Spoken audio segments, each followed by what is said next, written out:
is the fruit of thy womb, Jesus.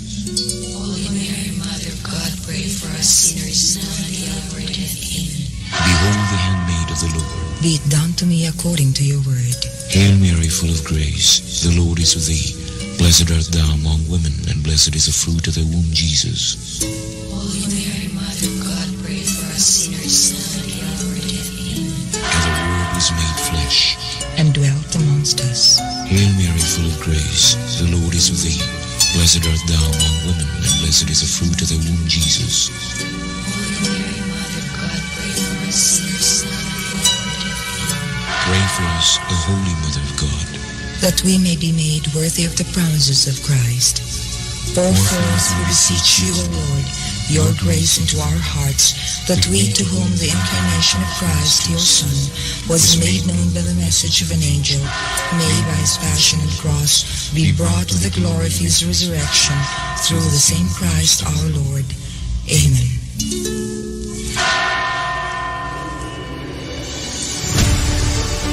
Kini ang simbianan sa RPN, Radio Philippines Network, DXKS, DXKS, 1080, ang inyong Radio Ronda, 5,000 watts, nagsimbiya sa ikatulong andana sa UFCO Lim Building, Borromeo Street, Dakbayan sa Surigao. RPN, Radio Philippines Network, DXKS 1080, ang inyong Radio Ronda.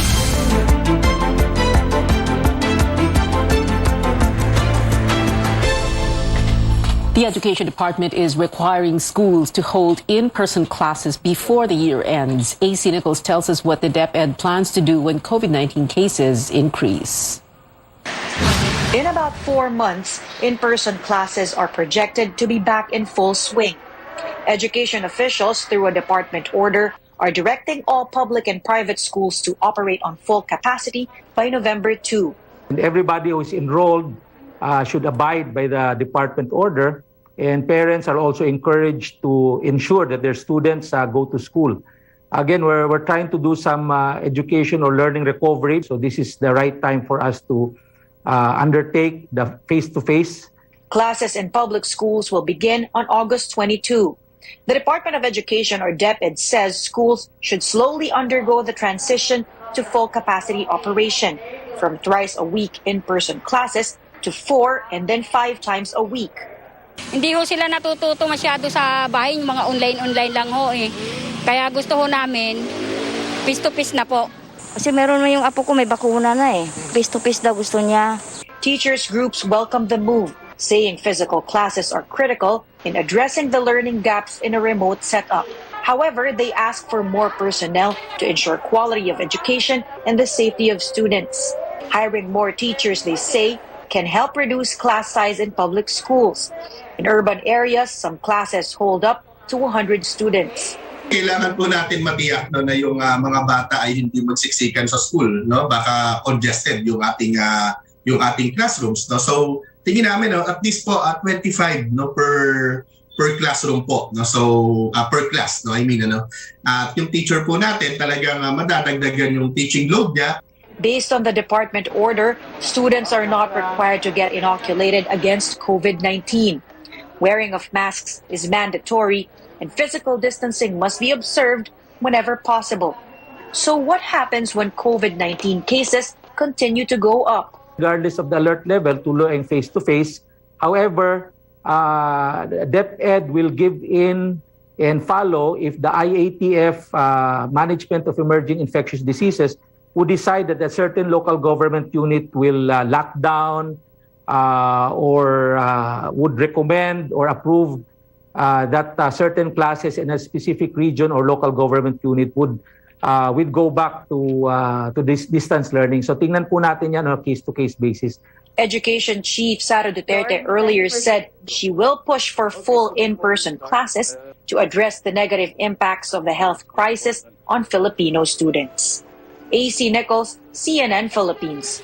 But a private schools group wants the DepEd to allow blended learning beyond November. The Coordinating Council for Private Educational Associations, or COCOPEA, says some parents do not want to send their children back to the classroom amid rising COVID-19 cases. DepEd notes it will continue holding dialogues with COCOPEA, but had this to say. The directive and the policy right now is to, again, go back to full face-to-face. I believe from today until October 31, they will have enough time to be able to prepare their health protocols and school or classroom infrastructure requirements to ensure that there's safety and protection of the students during the whole time that the face-to-face will now be implemented starting November 2. The Health Department sees a possible peak in COVID-19 cases by the end of this month. Health spokesperson Maria Rosario Vergere says the number of daily infections may hit 11,000 because of increased mobility and low booster uptake. Vergere adds there could be more hospitalizations by the end of August or September. Now, this comes after the country recorded nearly 80 new cases of the more transmissible Omicron subvariants in less than a week. From July 7 to 11, the Health Department logged 60 BA.5 cases, 58 in Western Visayas and 1 each in Davao Region and Soxargen. The DOH also tallied 17 more cases of the BA.2.12.1 and 2 BA.4 infections. But Vergere clarifies there is still no community transmission of the subvariants. Kailangan kompletohin po namin yung analysis namin. And as we have said, hindi pa ho natin nagagawa yung verification itong mga kasong bagong lumabas para masabi po natin na really wala tayong sources of infection. Base rin po sa pag-aaral at rekomendasyon ng ating eksperto, bagamat naapektuhan ang ating pong immunity, yung primary series naman po kahit papaano may laban pa rin naman sa atin. At saka yung booster na binibigay sa atin, may laban pa rin yung mga current formulation ng bakuna natin. Ibig sabihin, kahit po hindi siya very specific to Omicron, ito po ay nakakapagbigay pa rin ng proteksyon sa ating mga kababayan. Officials are raising the alarm over higher cases of another disease. The Health Department says 15 out of 17 regions have surpassed the epidemic threshold for dengue. Ilocos has yet to reach the limit, while dengue cases in Caraga were not sustained. Carolyn Bonkin explains how responders on the ground are working to prevent further rise in infections. Priscilla Reyes' family is making time to get rid of stagnant water in their yard. While it's tedious work, she knows this needs to be done. Their yard has many mosquito breeding spots like empty containers that catch rainwater. Her 4-year-old granddaughter is still in the hospital for dengue. Naaalis naman. Yung nagtagulan, hindi na namin maasikaso na kasi minsan ang hirap palisin pag umuulan, pagkabasa. Last Sunday, barangay staff also left larvae traps here to help them find dengue-carrying mosquitoes to prevent an outbreak. These are planted 300 meters from a dengue patient's house and other possible mosquito breeding grounds. These are just 2 of the larvae traps placed within the compound where a young patient with dengue fever lives. There are a couple more on the side of the house in dark and damp places where mosquitoes most likely breed. After 5 days, sina-harvest siya kasi doon nag-iitlog na yung lamok. Papatest namin sa health center yon if yung lamok ba yun is positive for dengue or negative siya. Magla-larvicidal spraying kami. Like many villages, Barangay Rojas sees more dengue cases recently compared to last year, especially this rainy season. Of 9 cases since January, 3 residents got dengue in June, 1 in July. The barangay chairwoman, who's also a physician, is asking those with dengue symptoms to get checked immediately before their condition worsens, like their 2 residents. While barangay workers do clean up and larvicidal spraying, community's help is needed in getting rid of mosquitoes. Yung water storage ayusin nila, dapat lagi may takip. Takip nga ng tansa na may water, pwede mag-itlog ang lamok dyan. Dapat panatilihin nating malinis lagi yung paligid natin. Yung tamang pagsasegregate, pagsasaayos ng mga basura. And those with pets are advised to regularly clean their cages. Yung mga nababasa po na mga kahoy, doon po sumisiksik ang tubig, mga larvae po natin. Mas gusto po nila doon, lalo na hindi sila nadidisturb. Aside from Quezon City, most of the 6,000 cases in Metro Manila as of July 10th are in Caloocan, Taguig, Manila, and Valenzuela. 16 died. In Central Luzon, health workers are mobilizing communities to help search and destroy mosquito breeding sites. Dengue cases there from January 1 to July 2 reach over 11,000, also higher than last year, mostly from Bulacan. In eastern Samar, health workers are fogging or spraying in hotspot areas. As of July 9, they had nearly 2,700 dengue cases. 9 died. Caroline Bongkin, CNN Philippines. In other news, the Army is planning to move its ammunition depots away from civilian populations after an ammunition dump of the 4th Infantry Division caught fire in Cagayan de Oro City. A series of powerful blasts were felt within a 2-kilometer radius on Tuesday midnight. 3 people sustained minor injuries, while over 50 families were forced to flee to safety. Videos of the incident were uploaded on social media, making Camp Evangelista trend on Twitter. Image yung sa kanilang isipan na inaatake yung mismong headquarters ng 4th Infantry Division, which is never true. Humingi tayo ng paumanhin sa mga residente ng Cagayan and nearby provinces. A photograph of the aftermath shows the blast was contained in an isolated area. The investigation is still ongoing. A look at the weather now. Metro Manila will continue to have rains this evening, partly because of the low-pressure area near Aurora Province. Pagasa says the LPA was last seen 180 kilometers east of Casiguran town. Cloudy skies with scattered rain showers will also be felt in Western Visayas, Central Luzon, Calabarzon, Mimaropa, Bicol, Isabela, Quirino, and Nueva Vizcaya. The rest of the country will have partly cloudy to cloudy skies with isolated rain showers because of the southwest monsoon or habagat and localized thunderstorms. Coming up on Newsnight, President Marcos names his environment secretary, but Malacanang says it has yet to be finalized. And Japanese mourners pay their last respects to former Prime Minister Shinzo Abe. You're watching CNN Philippines.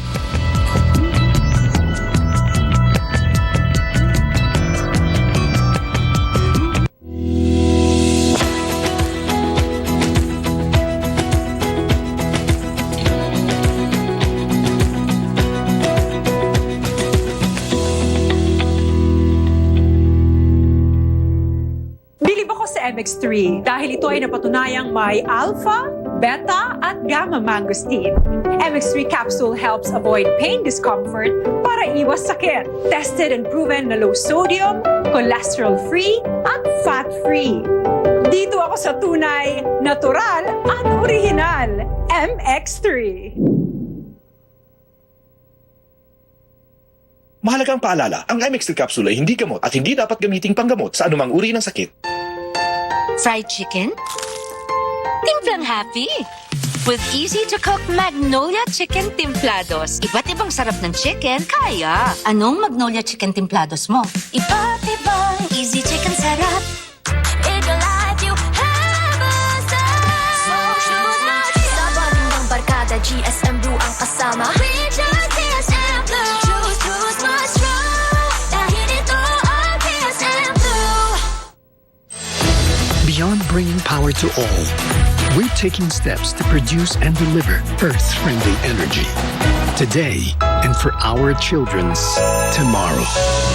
Powering the good life. Meralco.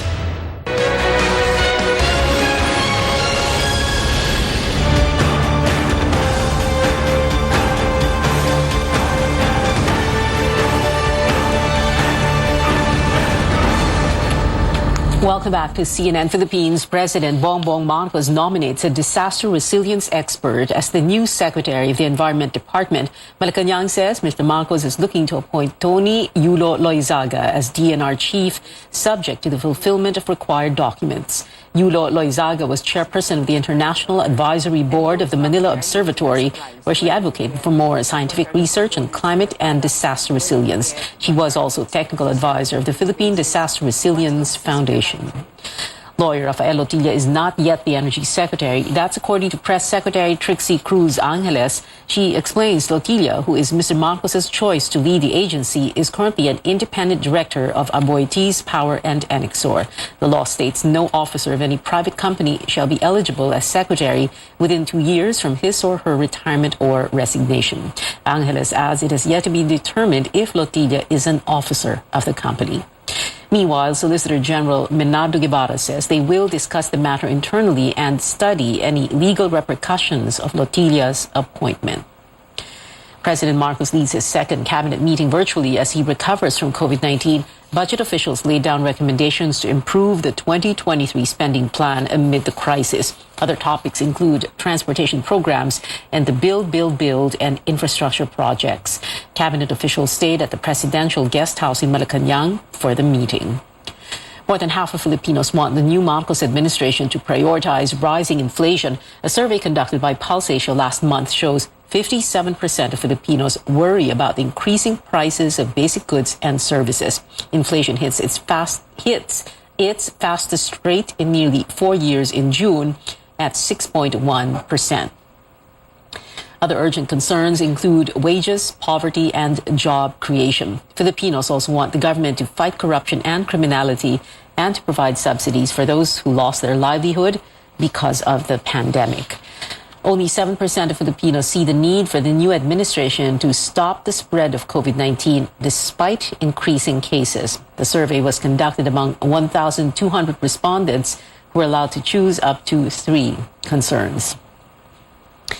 President Marcos vows to address the concerns of Filipinos hit by soaring prices, but what exactly can consumers expect from the administration? Lois Calderon tells us how the chief executive plans to steer economic recovery. Consumer prices are high, triggered by a series of external events. The falling value of the peso against the dollar that makes paying record-high national debt even more expensive. And then the threat of a global recession. President Bongbong Marcos will hit the ground running in addressing these issues that are now affecting ordinary households. All need immediate attention. But what poses the biggest challenge? Our agriculture is in crisis. Food security is a concern of every Filipino, and Mr. Marcos has decided to take on the agriculture portfolio instead of appointing someone to do this difficult job. U.S.-based investment advisor Global Source Partners believes that's a bold move, as the president has the political capital to convince Congress, with his allies in the supermajority, to push for agricultural reforms. But by not providing a person he can fire if things go south, his decision could also be his first fumble. Comments from experts have a common theme. Taming food and fuel prices should be the economic team's first order of business. London-based think tank Capital Economics already revised interest rate hike forecasts to bring the Bangko Central's benchmark rate to 3.5% by year-end. That's to control rising consumer prices. It expects inflation to peak soon. As long as the government lets the central bank do its work, then eventually inflation will fall out. But it is a big concern, a big challenge at the moment. The fact that the Marcos economic team has been consistent with its remarks comforts investors. The research unit of global debt watcher Fitch Ratings says Philippine debt might have seen its worst. It's confident the new administration can get the fiscal house in order. If you look at some of the other metrics which you'd use to measure the health of a country's public finances in terms of the share of government spending that is used to pay off debt, interest rates, they're all quite low. And so we're not at the moment concerned about public. Marcos wants to narrow the budget deficit to just 3% by the end of his term in 2028. Focus should be on tax administration first. The way to outgrow this the high debt to GDP ratio, although our debt to GDP ratio is fairly manageable, I think globally the debt to GDP ratio is nearing around 300%. Ours is only 60%. But the way to outgrow it is by focusing on economic growth. But what do those pronouncements mean for you and me? The economic team is pulling many levers. While there's monetary tightening on one side, which makes paying car and home loans a real pain, there's expansionary fiscal spending, but targeted at those who are hurting the most from expensive foods and fuel. Marcos, concurrently serving as Agriculture Secretary, sends a strong signal that despite the belt tightening, there will be more funds to address the food crisis. Lois Calderon, CNN Philippines. The local currency sunk to 56 pesos and 37 centavos today, the weakest since November 2004. The lowest the peso has ever been was in October 2004 at 56 pesos and 44 centavos. Now, as the country marks the 6th anniversary of the historic arbitral ruling on the West Philippine Sea, more Filipinos are optimistic that the Marcos administration will do better in asserting the rights of the country. Several nations also express hope the change of leadership will lead to strategic partnerships based on the rule of law. Tristan Odalo reports. The Philippine government rejects any attempt to undermine the 2016 arbitral ruling, insisting that the findings of the historic decision are final, conclusive, and indisputable. Foreign Affairs Secretary Enrique Manalo says that the arbitral award already refutes claims based on historic rights in the South China Sea. The DFA chief adds that the ruling also upheld the Philippines' sovereign rights and jurisdiction in its exclusive economic zone. The DFA also welcomes the growing number of nations supporting the arbitral award, which is now part of international law. Meantime, longtime military ally the United States says it stands with the Philippines in upholding the arbitral award. The U.S. adds that the ruling is final and binding and that China should respect the international law. The U.S. adds that any attack on Philippine armed forces or public vessels will invoke the Mutual Defense Treaty. We remain optimistic that the best way forward is still diplomacy. Nevertheless, we are prepared to deter or deter aggression. Apart from the US, the United Kingdom, Australia, Japan, and the European Union also expressed support for the Philippines in asserting the arbitral award. The European Union aims to contribute to the stability, security, and prosperity of the Indo-Pacific region, while promoting democracy, the rule of law, human rights, and international law. In a Pulse Asia survey commissioned by the Strat-based ADR Institute last June, majority of Filipinos want the Marcos administration to assert our rights in the West Philippine Sea. Ang nais ng sambayan ng Pilipino ay manindigan ang bagong pamahalaan, panindigan ng ating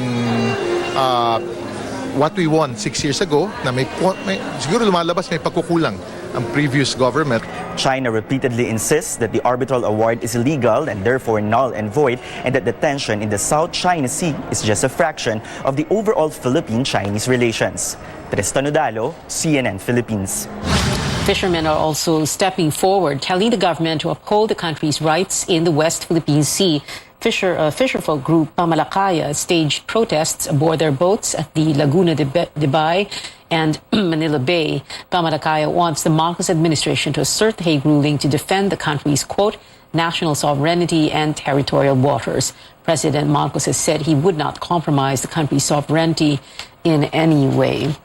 In Japan, crowds gather on the streets in the capital, Tokyo, to pay their last respects to former Japanese Prime Minister Shinzo Abe.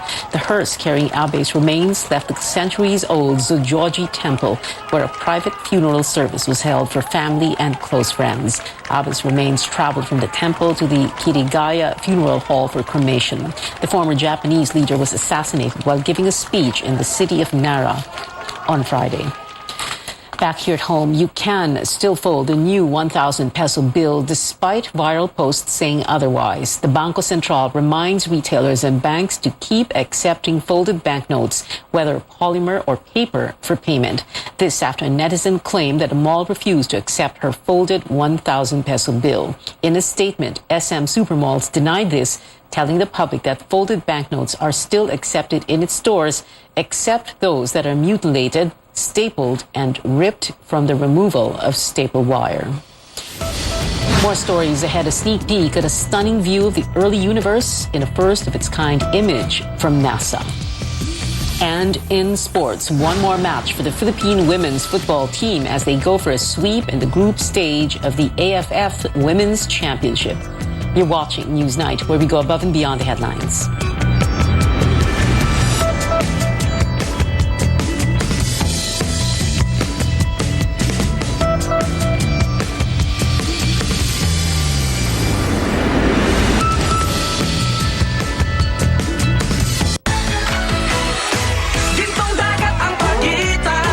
San Miguel, Pilsen ang nasa pagitan, laging nasa pagitan.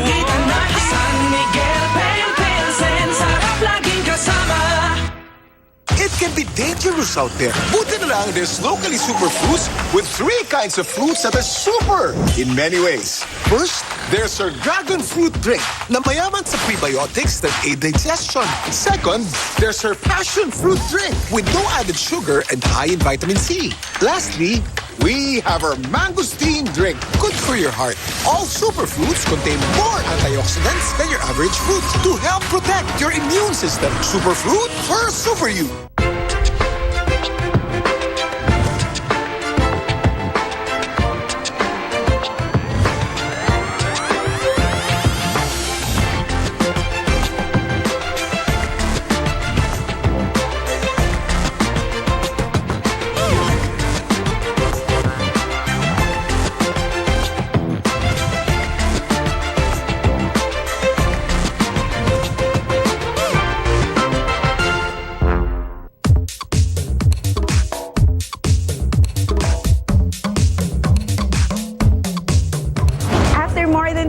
Of pandemic disruptions, we are back to celebrate World Gin Day. Our World Gin Day celebration consists of a month-long activities highlighted by a media launch on June 10 to kick off the nationwide Gin Bar Crawl Challenge that starts on June 11. And tonight, as we kick off our World Gin Day celebration, the country's top professional mixologists will take center stage to craft one-of-a-kind cocktails based on Ginebra San Miguel gin products.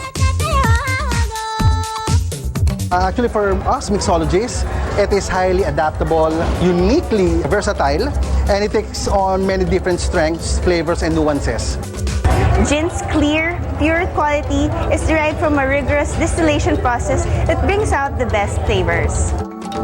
Gin is in. So let's drink, enjoy, and let the celebrations be gin.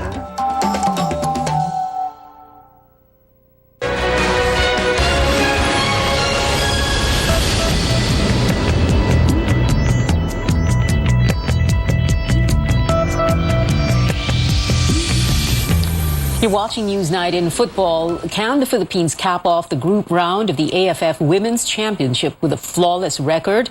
For their last Group A match, the Filipinos are facing powerhouse Thailand later at 7 p.m. at the Rizal Memorial Stadium in Manila. The Philippine team will work to avenge its loss to the squad in the Southeast Asian Games back in May. Filipinas already secured a semifinals ticket for the AFF tournament after 4 wins. From sports to infinity and beyond, the first full-color image from the largest space telescope in history is here. U.S. President Joe Biden released this photograph from NASA's James Webb Telescope during a preview event at the White House. This is the deepest picture of the universe and is the telescope's first deep-field view of incredibly old and distant galaxies, some of them never before seen. Moving on to entertainment, members of the Pinoy pop sensation Beanie have been busy recently dropping the music video for their chart-topping song, Lagi, and preparing for the Tugatog Pinoy Music Festival on July 15th. Amid their success, the 8-piece ensemble tells CNN Philippines their flawless group dynamic was not an overnight success.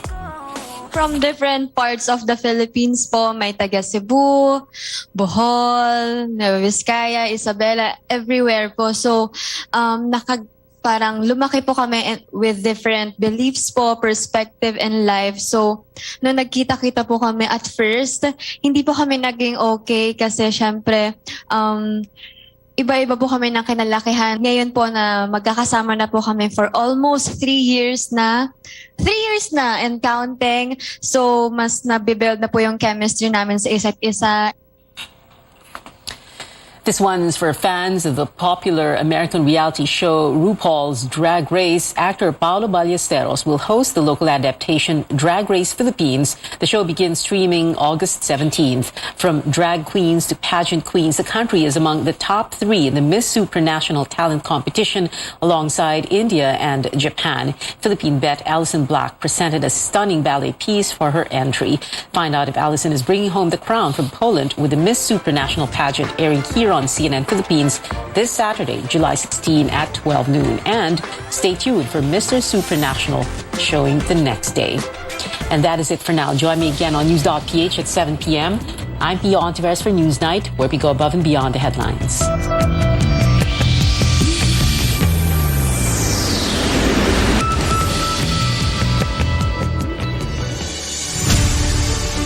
Kini ang simbianan sa RPN, Radio Philippines Network, DXKS.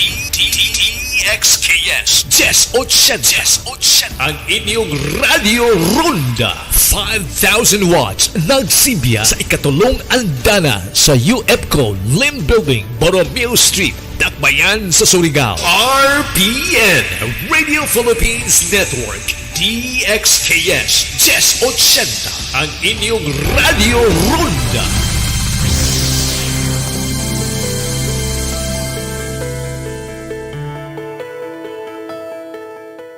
The future of the pandemic is looking a bit clearer. For many, this means it's time to start the family they may have been delaying. In fact, some experts predict a baby boom on the way. But from morning sickness to adopting a nutritious diet, pregnancy can be overwhelming, especially for new moms. So in the program today, we'll walk you through what to expect when you're expecting. I'm Dr. Freddy Gomez and welcome to MedTalk Health Talk on CNN Philippines.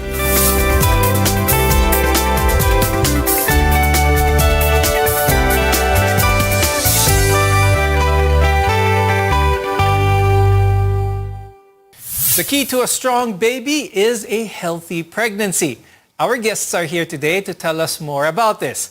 With us is Dr. Maria Linda Quevedo.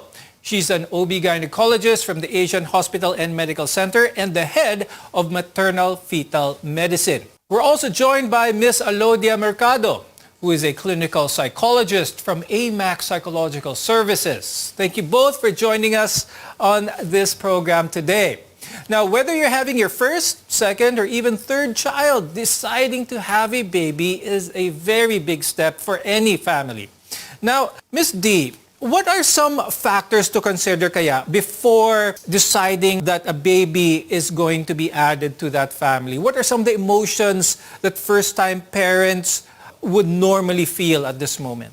Hindi nakakagulat that women's preconception desire of conceiving a child is very linked to their values, to their goals, their employment, financial and emotional circumstances. No? And of course, the kind of preference of their partner has.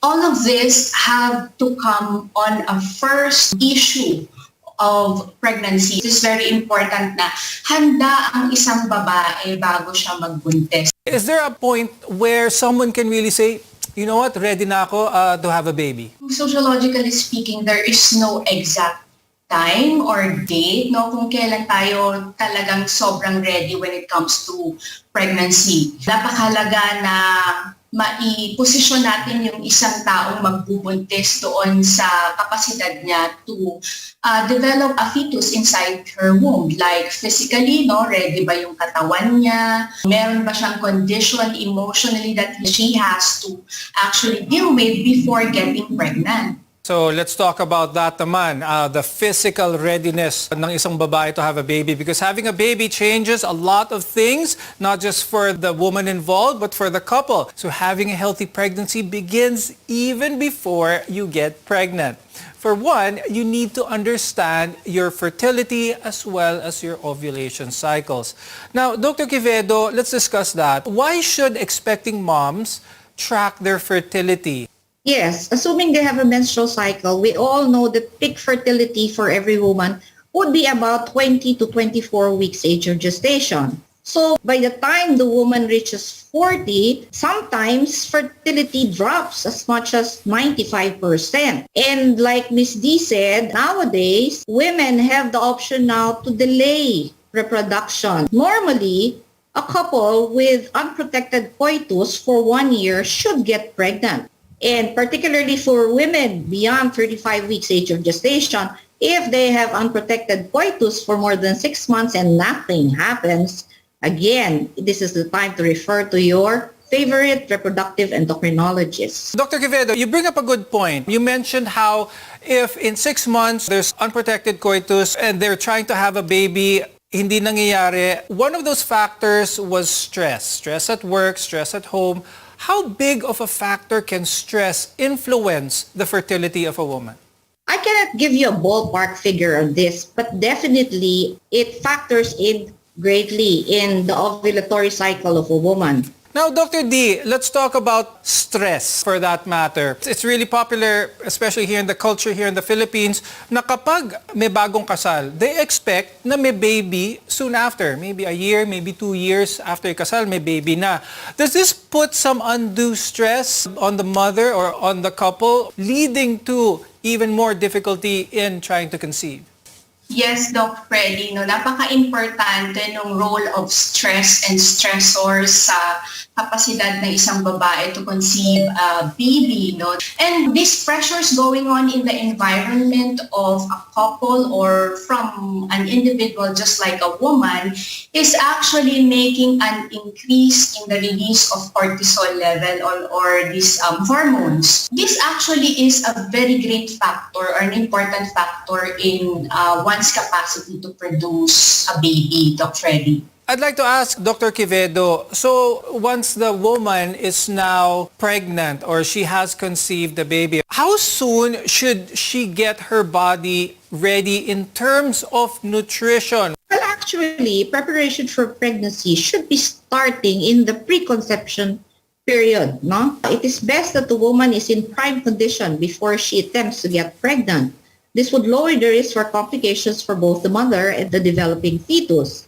And she would be psychologically prepared for pregnancy. So, prior to getting pregnant, as much as possible, she should reach ideal body weight and she should already be properly immunized, no? Of course, the woman also, if she has medical conditions, this should be addressed and stabilized prior to being pregnant.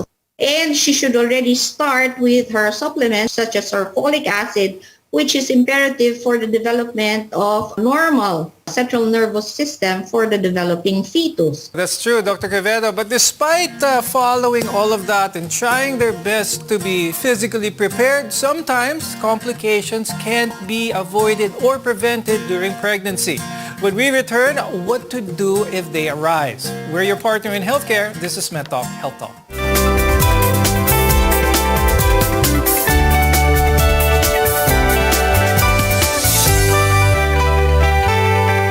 SMC, San Miguel Corporation.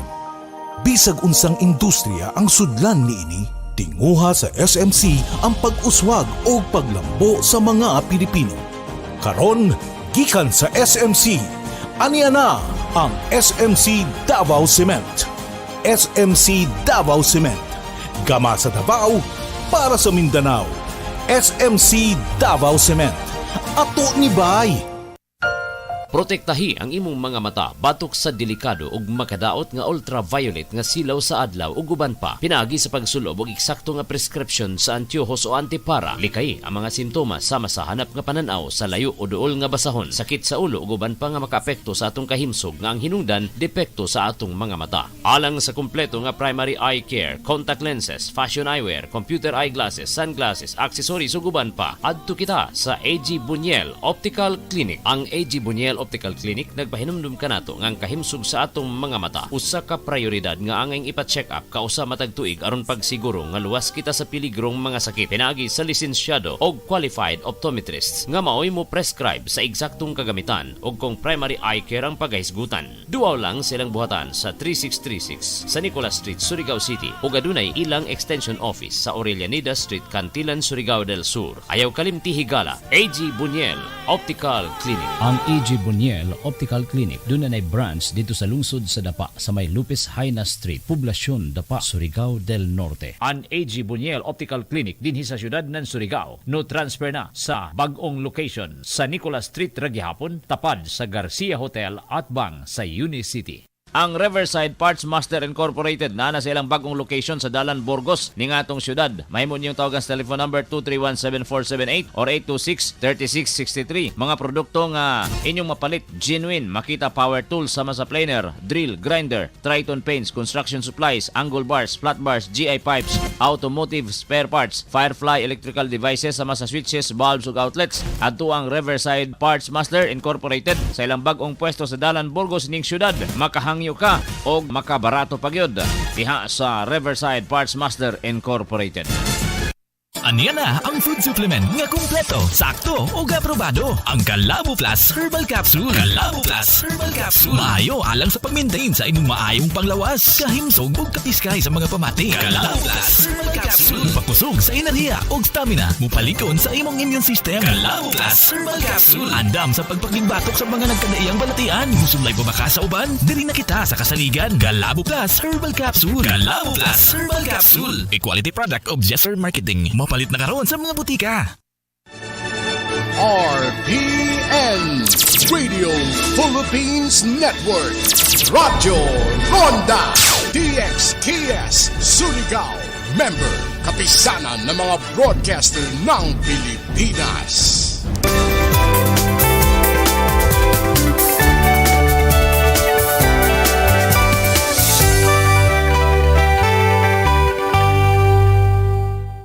Today, we're talking about steps for a healthy pregnancy and a healthy baby-to-be. I'm Dr. Freddy Gomez, and welcome back to MedTalk Health Talk.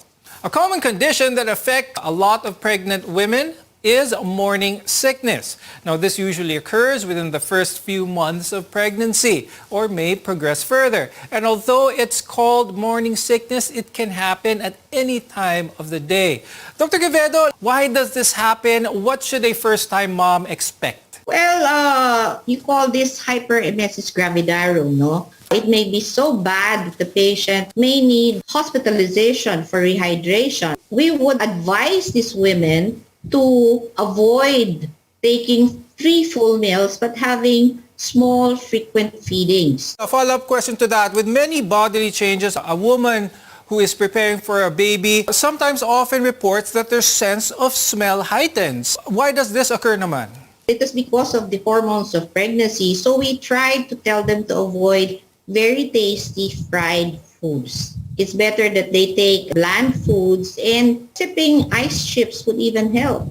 And with that in mind, Ms. D, Dr. Quevedo mentioned that a lot of these changes that a woman carrying a baby may feel for the first time can be overwhelming because of the hormones. Gaano ka-importante that she feels na hindi lang siya yung na-challenge sa ganitong process? The misery that every woman has to go through in morning sickness may cause a lot of mental and psychological conditions. No? Ilan sa mga sintomas ito yung isolation. And because of this, the isolation could be the cause to develop certain serious psychological problems related to depression. Because of this, sometimes they are confused about how their body is actually functioning during the term of pregnancy. And it is quite important that the partner is actually able to suffice the needs emotionally, no? Now, Dr. Quevedo, let's talk about preeclampsia because it's one of the most common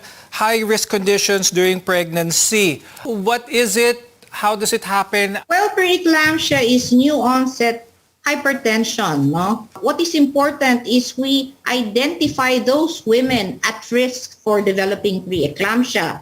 These are women who are more than 40 years of age. This is the first-time moms, or they have multiple gestations, or they have pre-existing diabetes mellitus, and so forth and so on. Now, I'd like to talk about, Dr. Quevedo, some of the risk factors that can influence the health of the baby, and that is cigarette smoking and alcohol drinking, for that matter.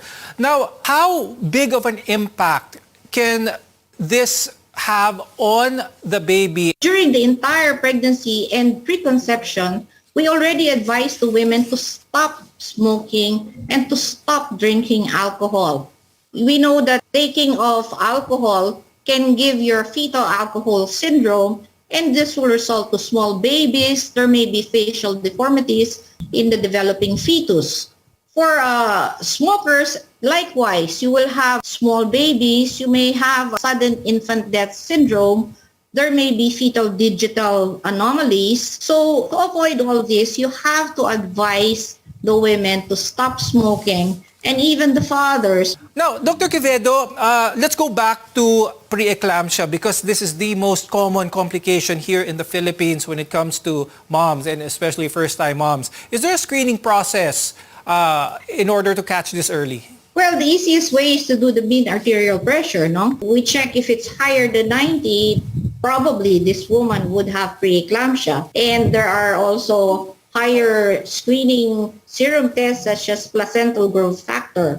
Now, Dr. Quevedo, is preeclampsia a risk greater for the mom or for the fetus? It's about 50-50, no? If the blood pressure is not controlled, she can go into eclampsia and she could even have a cerebrovascular accident, no? Ms. D, Dr. Quevedo brings up a good point that we're talking about all of these risk factors and they are ever present. So I'd like to talk about the extremes on this end. Those who've undergone either a miscarriage or a complication through preeclampsia where the fetus was lost. So they have so many different feelings. It not only affects the mother, but those loved ones around her. They don't know, they aren't sure on how to be supportive. So just an insight on what is okay to do. Is it okay to feel all of this stages of grief maybe? Yeah. Yes, Doc Freddy, when it comes to losing something or someone, no, we have to undergo that stage of grief like what you said a while ago. We cannot expect a woman to automatically accept what actually happened to her. There is a process for it. So the first thing that you have to do, support for this woman, is just to listen. Let this woman express. And it is very important to process these negative thoughts. It starts with acceptance. And the acceptance actually run for around 6 months, Doc Freddy. But if the symptoms are still there, we have to accept the fact that this woman has to be referred to a professional. Now, when we return, additional tips in order to maintain a healthy pregnancy. Your health is our mission here on Med Talk Health Talk. We'll be right back.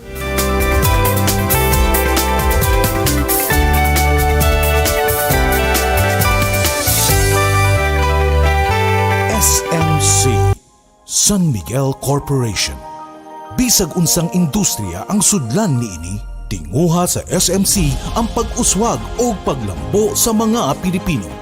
Karon, gikan sa SMC, aniya na ang SMC Davao Cement. SMC Davao Cement, gama sa Davao para sa Mindanao. SMC Davao Cement, ato ni Bay. Maayong balita sa tanan sa atong panginahanglan sa panimalay, mga gamit, ingon man mga dekorasyon, pwede na natong mapalit diha sa Wellington Bazaar. Anausab sa Wellington Bazaar ang mga bistidahon, karsunison, plain t-shirt, plastic chair, floor mat, mantel, banig, folding bed, habol, mosketero, trapal, lideret, basketball, stuffed toys ug mga dulaan sa bata. Ang Wellington Bazaar ana magalagad kanato sa Dalan Kaimo ning Dakbayan sa Surigao. Wellington Bazaar, gikan sa mga kawani og tigdumala sa Wellington Bazaar. Mayong adlaw alang kaninyo. Wellington Bazaar, sukiyon ta sa kanunay. Uy, Day! Naunsa man ka, Day? Day, kanang blusot na mga kakita, Day. Uy! Sus, naunsa ba ka? Uy nga, katong ni aging bulan. Okay pa man ka? Naunsa di karon? Laot siguro ni sisingunit aning cellphone ka ng si computer, Day. Da, mo lagi na akong ingon ba? Uy, Day, nakoy balita para sa imuha. Gamit og Lutein Plus, uy! Lutein Plus? Oo, tungod ang Lutein Plus, Day, doon na kini 13 ka-ingredients. Hindi lang kini para sa mata, kundi sa imuhang tibuok lawas. Nga maka-assist po sa imuhang anxiety o depression. Ang Lutein Plus, usa ka award-winning brand nga gikan pa sa New Zealand. The award-winning supplements from Clean Green New Zealand Omega Plus support sa heart and blood system. Ang Lutein Plus ay 13 ka mga ingredients lakip ng vitamins A and C. Dili lamang kung maradyaw sa itong pananaw, nagsuporta sa binis sa ato intero lawas ning panahon nga jari kita kuman sa COVID-19 pandemic. Kinahanglan magpabilin kitang himsog inom sa Lutein Plus, Omega Plus and Primrose Plus of Gel. Inintanan available sa New Family Drug, Palma Drug sa Aquarian Pharmacy. Pagdalaga og ulitaw na gani, kinahanglan limpyo og hamis kanunay ang kutis. Gamit og Karisma Kojic Soap. Karisma Kojic Soap, pampahamis, pampaputi ug pampabata sa panit. Karisma Kojic Soap. Karisma Kojic Soap. Mao kini ang tubag alang sa mga teenager nga gusto makaangkon og nindot nga kutis. Karisma Kojic Soap. Karisma Kojic Soap. Karisma Kojic Soap. Karisma Kojic Soap. Ang sikreto sa mga gwapa o gwapo. Karisma Kojic Soap, mabalit sa inyong mga suking butika. Mga Surigaonon, ana-anay maayong lugar na adtuan. ang Interior Hub Home Furnishing Shop nga nahimutang sa Dalan Borromeo ning Dakbayan sa Surigao. Anaa kanila ang barato ng mga gamit para sa pagpagwapa sa inyong banyo, kusina o tibuok balay. Nagtanyag sila sa mga packages, sa faucet, wash basin ug toilet bowl with complete fittings na swak sa inyong budget. Sa Interior Hub Home Furnishing Shop, daghan kay kapilian, mga bag-ong mga designs ug dekalidad ang mga produkto. Interior Hub Home Furnishing Shop, Borromeo Street, Surigao City. Owned and managed by Earl Brian Palma. Contact number 0945-30-60648. RPN Radio Philippines Network. Radyo Ronda DXKS Surigao. Member, kapisanan ng mga broadcaster ng Pilipinas.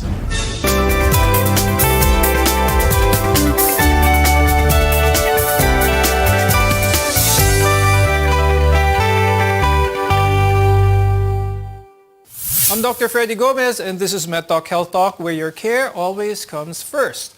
Starting a family is one of life's greatest joys, and a healthy pregnancy means a healthy baby. But with so much information out there, it can be hard to determine the best healthcare practices. Sometimes these moms may get progressively uncomfortable, and that is only but natural. Now let's continue the discussion on how the pregnancy can be both beneficial for the mom as well as for the baby. Dr. Quevedo, we've talked about a lot of good benefits on how the new mom should prepare herself for being pregnant. Now let's talk about some of the things wherein a lot of viewers may be unsure of. One of that is exercise. Is it okay for someone who is pregnant to exercise? And if so, ano yung at one point should they lessen or even stop? Exercise is allowable during pregnancy, particularly low-impact exercises. But there are certain conditions wherein exercise is absolutely contraindicated, such as when a woman has cardiac disease, or if she has uncontrolled preeclampsia, or if she has persistent second and third trimester bleeding. Dr. Quevedo, how about sexual intercourse for those couples? Are there any do's and don'ts in terms of stages in the pregnancy? Sexual intercourse is allowable so long as the woman is not in danger of having preterm delivery, nor is she bleeding. Now, Ms. D, earlier we talked about a lot of the emotional journey that a new mother can undergo. What about the supportive partner in this situation? What kind of acknowledgement should the partner have in this, either be the husband or the life partner? If we're talking about women who are really challenged physically and mentally during pregnancy, I would recommend light stress in their relationship. So if there are serious concerns in the family or in the partnership or in the relationship, they must be able to understand that there is actually a benefit for taking things lightly. But of course, we don't want to be toxic positive here. I would like to account the importance of communication here. It is not about what you say, but it's actually how you say those issues and concerns to the pregnant woman. Now, Dr. Quevedo, while undergoing pregnancy, especially during the advanced weeks,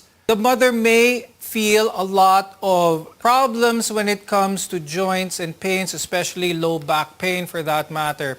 How can these things be addressed? Well, low back pains, of course, you have the added weight of the gravid uterus during pregnancy. There can be some belly support which are available in the market, and she should be encouraged to rest during daytime. Dr. Quevedo, I ask this because of this follow-up question. When it comes to medications, many other doctors in different specialties are very careful in giving medications, especially to pregnant women. It always has to be cleared with the obstetrician first. So my question for you is, When it comes to pain relievers, should they hold off first and seek advice before they take any pain reliever? Well, low back pains, you have to diagnose first what is the cause. No? She might be having premature contractions, in which case we give some uterine relaxants, and it might be caused by some medical conditions such as urinary tract infection. So we have to clear that up. One more question with regards to that. You mentioned urinary tract infections. Do urinary tract infections, Dr. Quevedo, increase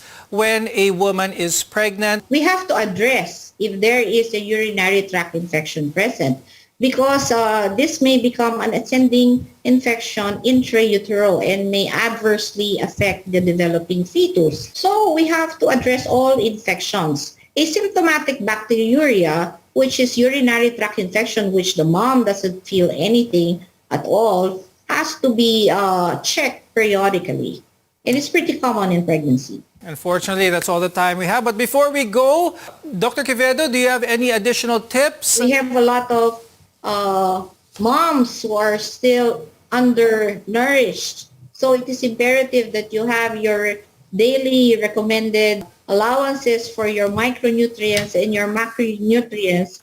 And it would be best that if you seek a consultation with your obstetrician gynecologist to ensure a healthy baby and pregnancy. And of course, Ms. D, before we go, any advice from you? To all the pregnant women, seek medical support for access of correct information, extend awareness, be aware of the changes in your body, communicate how you feel with others, understand that experiencing negative emotions is part of the process, reduce unhealthy lifestyle, and of course, enrich your daily life by spicing up your routine, by cradling your passion, learning new things, and of course, connecting with people. We hope these tips help new parents and first-time pregnant moms face the changes that will be coming their way. Thank you so much, Dr. Maria Linda Quevedo and Ms. Alodia Mercado, for being with us today. Your tips and insights will definitely help a lot of our viewers in their journey towards a family. I'm Dr. Freddy Gomez, and thank you for watching Med Talk Health Talk. We'll see you again next time.